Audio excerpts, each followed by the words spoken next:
The split was August 1937 is when Bill and Lois left the Oxford group and started their own thing, or really Bill. He spent his first 2.5 years of sobriety in the Oxford group because those were the meetings he was going to. He essentially riled up the troops and said, come over here, guys. And now we are our own thing. We are not part of the Oxford group anymore. So he took them, corralled them from Frank Bookman's cult religion and said, now I'm doing my own cult religion. We are over here. We are an anonymous group of drunks. Hello, welcome to the Sobriety Bestie podcast. My name is Kirsten. I am your hostess here today, and we are going to continue in our series, AA's Cult Religion DNA. If you haven't seen the first episodes in this series, and you would like to, I will post them here.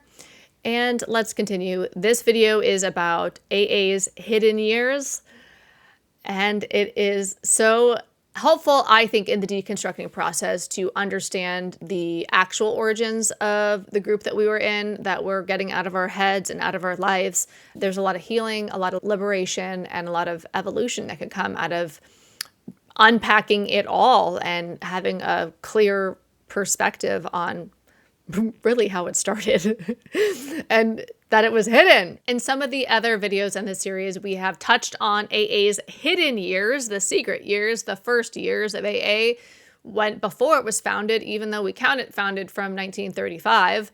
But really, here's basically the timeline. Bill got sober in December 1934, and then Dr. Bob got sober June 10th, 1935, which is considered Founders Day in Akron, Ohio with Bill. At that point, Bill was already in the Oxford group for 6 months.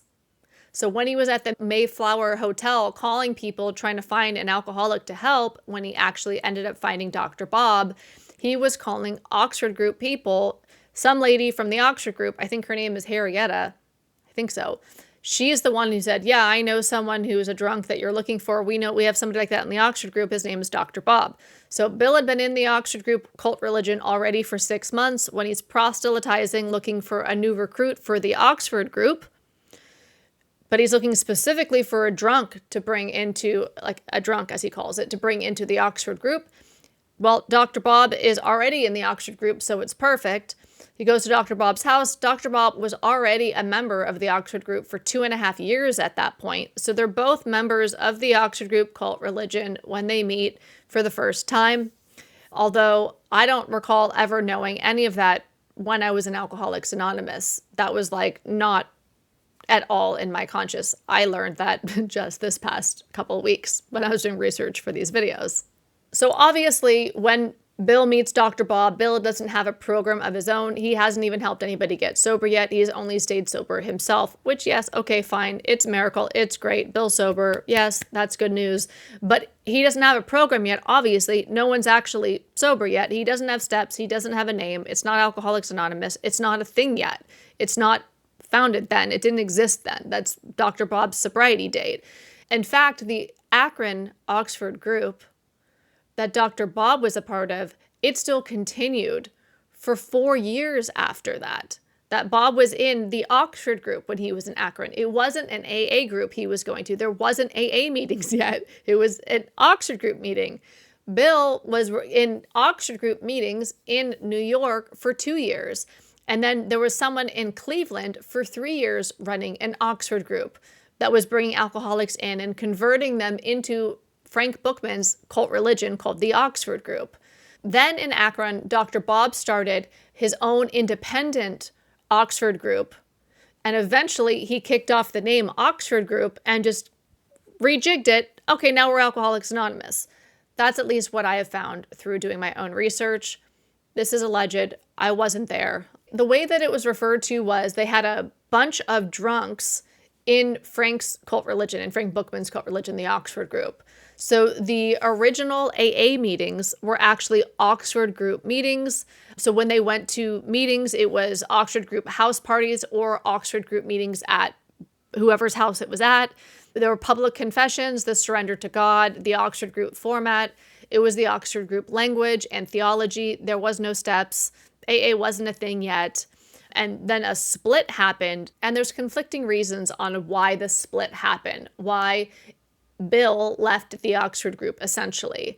And so there is a lot of sources that say that the Oxford group was supposed to be elite. They wanted famous people, rich people, people with prestige, people with money that they can give to the cause, and that Bill had his subgroup of down and out drunks. And these were people who didn't have fame, they didn't have money, they had a problem with alcohol. And Oxford group wasn't just for drinking people, it was for God, it was a religion.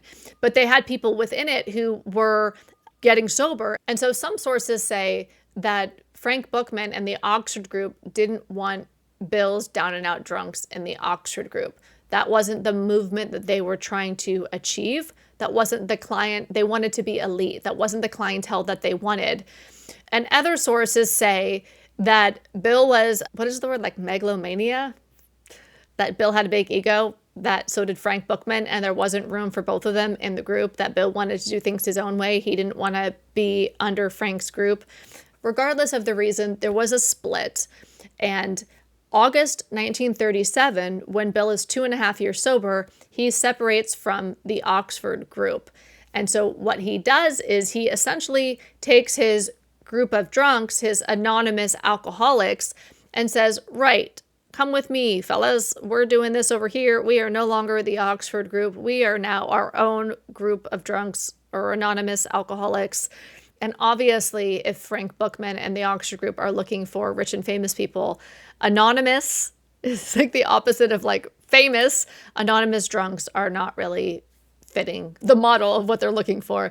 And so for whatever reason that they split was August 1937 is when Bill and Lois left the Oxford group and started their own thing, or really Bill. And so at that point, Bill was a little more than 2.5 years sober.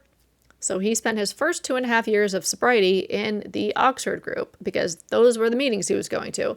He essentially riled up the troops and said, come over here, guys. And now we are our own thing. We are not part of the Oxford group anymore.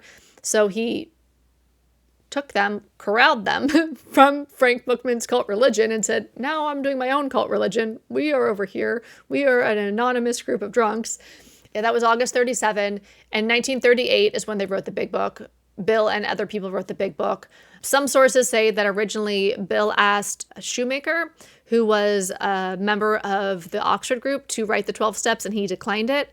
So essentially what Bill did is, from what I've seen, is he took the 6 core principles inside the Oxford group, like restitution, surrender to God, recruiting. He took the core ideology or principles from the Oxford group, and he said, there's a little bit too much wiggle room here. Alcoholics will try to get out of it, so let's flush it out and make it a little tighter. And so he rolled it out into 12 steps and wrote the 12 steps based upon the Oxford steps. It's like the confession, the amends. If you look at what Oxford cult religion is and what the 12 steps to Alcoholics Anonymous are, he just like, let's just rejig it, relabel it. And yeah, so it's very similar to the Oxford group. The Oxford group had what they would call life-changing techniques. And so Bill's book that he wrote in 1938, right after he left the Oxford group, is filled with Oxford group life-changing techniques.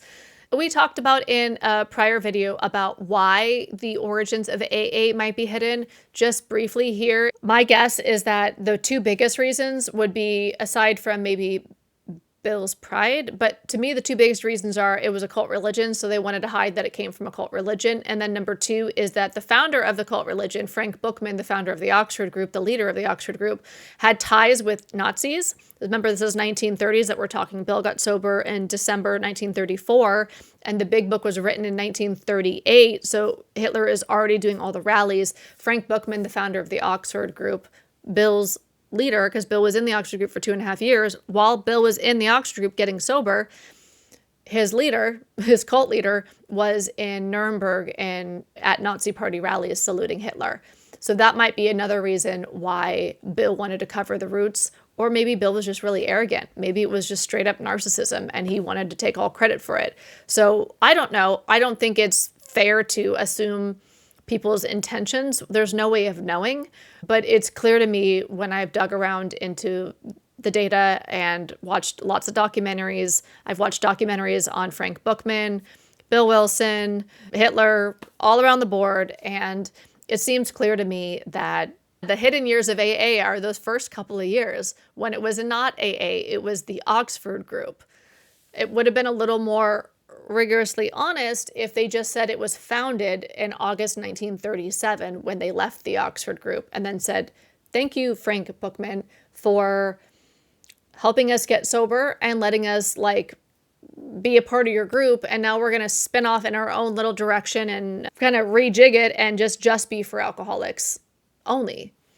But that's not what happened. So I guess so much for rigorous honesty.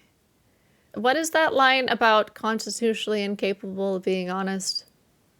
It's a little sketchy. A little sketchy.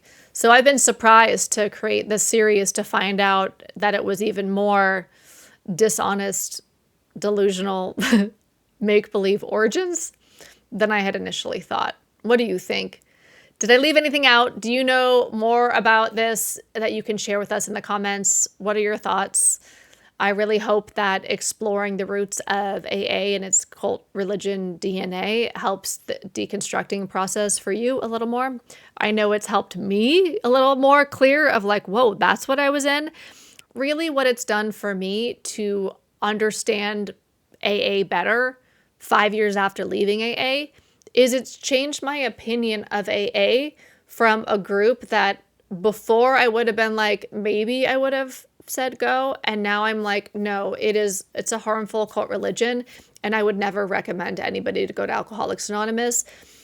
There are ways that you can get sober and stay sober that don't require you to have to be in a system that is high control, coercive control, extremely emotionally manipulative, and that demands your obedience, your surrender, and turning your will over for the rest of your life with a pretend disease and being powerless and all the other stuff that you have to believe in AA. I feel like it's highly dangerous. And yeah, I think, I would never tell anybody to leave AA. It's none of my business what people do, but I would never tell anybody to go to AA. I respect people who are in AA still. I respect anybody's path. If you find a path to your sobriety that's working for you, what's true for you, let us hear from you in the comments. I hope you're having a great day, and I'll see you in the next video. All right, bye.